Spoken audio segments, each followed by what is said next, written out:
Secretary General will make some remarks, and then we'll take a few questions. More than an entire month has passed without a drop of aid into Gaza. No food, no fuel, no medicine, no commercial supplies. As aid has dried up, the floodgates of horror have reopened. Gaza is a killing field, and civilians are in an endless death loop. Certain truths are clear since the atrocious October 7 terror attacks by Hamas. Above all, we know ceasefires work. The ceasefire allowed for the release of hostages. The ceasefire ensured the distribution of life-saving aid. The ceasefire proved that the humanitarian community can deliver. For weeks, guns fell silent, obstacles were removed, looting ended, and we were able to deliver life-saving supplies to virtually every part of the Gaza Strip. That all ended with the shattering of the ceasefire. Hope sank for Palestinian families in Gaza and families of hostages in Israel. And I was reminded yesterday when I met again with hostage families. And that is why I've consistently been pushing for the immediate and unconditional release of all hostages, a permanent ceasefire, and full humanitarian access. In times like these, we must be crystal clear. Clear about the situation. With crossing points into Gaza shut and aid blockaded, security is in shambles and our capacity to deliver has been strangled. And as the heads of UN humanitarian organizations declared in a joint statement yesterday, and I quote, assertions that there is now enough food to feed all Palestinians in Gaza are far from the reality on the ground, and commodities are running extremely low. End of quote. We must also be clear about the obligations. As the occupying power, Israel has unequivocal obligations under international law, including international humanitarian law and international human rights law. Article 55, paragraph 1st of the Fourth Geneva Convention provides that, and I quote, the occupying power has the duty of ensuring food and medical supplies of the population. End of quote. Article 56, paragraph 1 of the Fourth Geneva Convention provides that, and I quote, the occupying power has the duty of ensuring and maintaining the medical and hospital establishments and services, public health and hygiene in the occupied territory. End of quote. It further states that medical personnel of all categories shall be allowed to carry out their duties. And Article 59, paragraph 1st of the Fourth Geneva Convention provides that, and I quote, if the whole or part of the population of an occupied territory is inadequately supplied, the occupying power shall agree to relief schemes on behalf of the said population that shall facilitate them by all means at its disposal. End of quote. None of that is happening today. No humanitarian supplies can enter Gaza. Meanwhile, at the crossing points, food, medicine, and shelter supplies are piling up and vital equipment is stuck. International humanitarian law also includes the obligation to respect humanitarian relief personnel. And I want to say a special word about those humanitarian heroes in Gaza.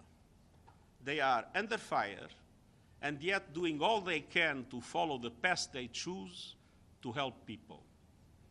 UN agencies and our partners are ready and determined to deliver. But Israeli authorities' newly proposed authorization mechanisms for aid delivery risk further controlling and callously limiting aid down to the last calorie and grain of flour. Let me be clear, we will not participate in any arrangement that does not fully respect the humanitarian principles. humanity, impartiality, independence, and neutrality. Unimpeded humanitarian access must be guaranteed, and humanitarian personnel must be given the protection that they are accorded under international law. The inviolability of United Nations premises and assets must be respected. And I call once again for an independent investigation into the killing of humanitarians, including UN personnel. We must stick to our core principles. Member states of the United Nations must adhere to their obligations under international law. There must be justice and accountability when they do not. The world may be running out of words to describe the situation in Gaza, but we will never run away from the truth. The current path is a dead end, totally intolerable in the eyes of international law and history. And the risk of the occupied West Bank transforming into another Gaza makes it even worse. It is time to end the dehumanization, to protect civilians, release the hostages, ensuring life-saving aid, and renew the ceasefire. Thank you.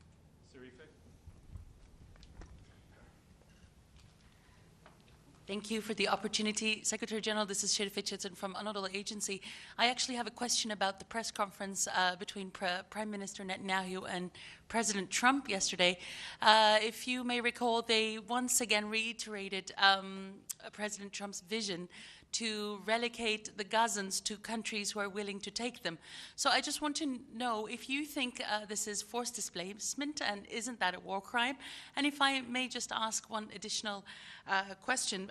Prime Minister Netanyahu, actually in a rather pitiful way, said that the Gazan people are locked in Gaza. I just want to know, in your opinion, who is locking the Gazan people in there? For example, is the UN able to, carry out urgent medical evacuations if they want to?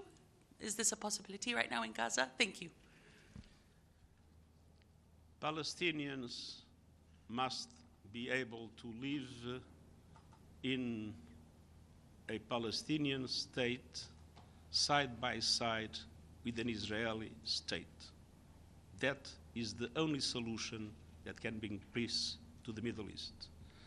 Medical evacuations are absolutely essential, and everything must be done to increase the number of medical evacuations. And forced displacement? Sorry? Forced displacement? I mean, sending the Gazan people to other countries? As I said, Palestinians have the right to live in Palestine, in a Palestinian state, side by side with the Israeli state. To be forced to be moved away is something that is against international law. Thank you very much, Mr. Secretary General. As I'm sure you have been reading, President Trump has imposed widespread tariffs on almost every country in the world.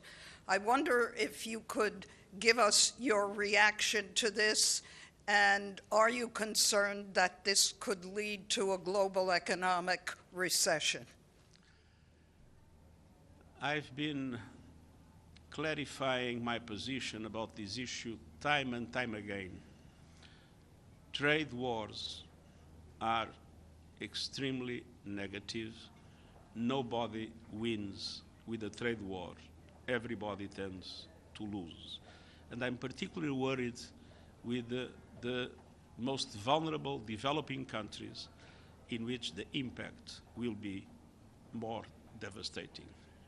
I sincerely hope that we will have no recession, because a recession will have dramatic consequences, especially for the poorest people in the world.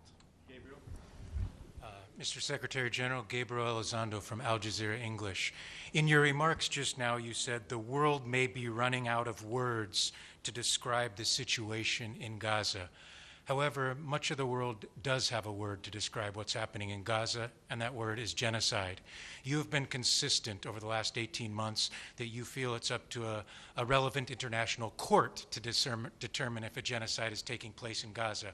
However, my question, sir, is do you understand how so many people around the world do look at what's happening in Gaza as a genocide? I think that the situation is sufficiently horrible not to be worried with the semantics.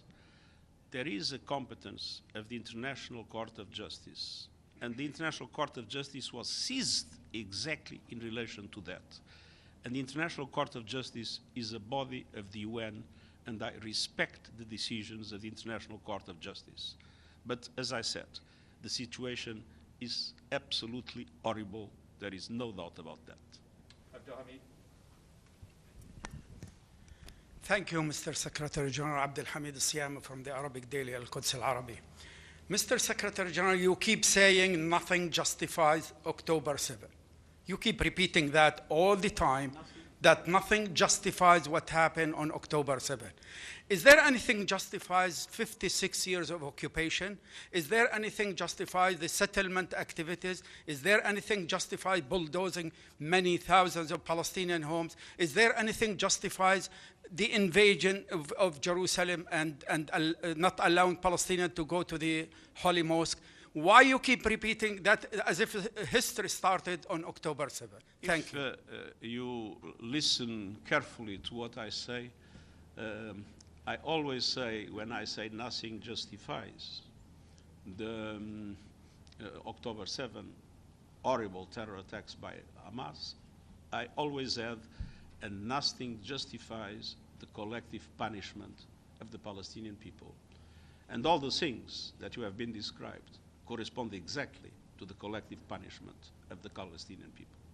Thank you very much. Thank you. Thank you very much. Human Rights Council